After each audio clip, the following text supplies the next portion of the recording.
Iran Israel युद्धाचे कारण पुढे करत सरकारने घरगुती गॅस सिलेंडरचे दर 60 रुपयाने वाढवले आहेत।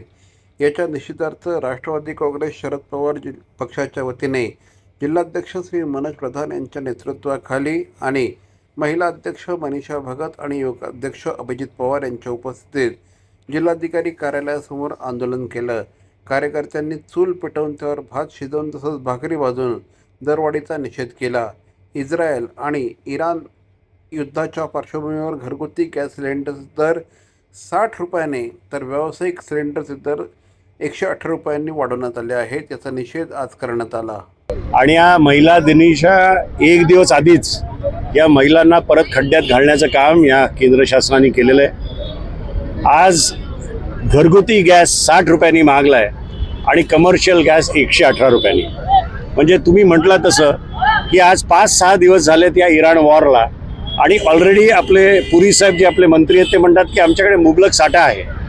मग जो तुमच्याकडे मुबलक साठा आहे मग आमच्या महिलांना गृहिणींना खड्ड्यात का तुम्ही घालत आहेत? आणि आज 5 दिवसानंतर जर तुम्ही भाव वाढ करत असाल तर येणारं जर हे युद्ध महिना 2 महिना चाललं तर भाववाढ काय होईल, याचे परिणाम काय होणार हे यामुळे दिसून येतं। तर खऱ्या अर्थाने आमचं केंद्र शासनाला म्हणणं आहे की एका हाताने तुम्ही 1,500 रुपये आमच्या महिलांना देत आहे आणि दुसरीकडनं हळूहळू महागाईच्या निमित्ताने हे आमच्याकडनं काढून घेत आहे।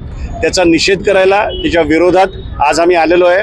तुम्ही लाडकी बहीण म्हणून घेता तर लाडक्या बहिणींचे तुम्हाला प्रश्न तर सरकारला दिसत नाहीये का? त्या गरीब महिला कशा करत असतील, कशी ती बहीण काय करत असेल, काटकसर करून जे पैसा जमवत असेल स्वतःच्या संसारासाठी, हे अशी दरवेळी त्यांची भाव वाढ होत राहिली तर कसं होणार बहिणींचं? आणि उद्या महिला दिन आहे तर महिला दिनाच्या निमित्त त्यांनी ही मोठी भेट सरकारने जर दिली आहे भाव वाढ करून, तर ह्या सरकारला आणखीन बोलायचं तरी काय आपण सर्वांनी महिलांनी?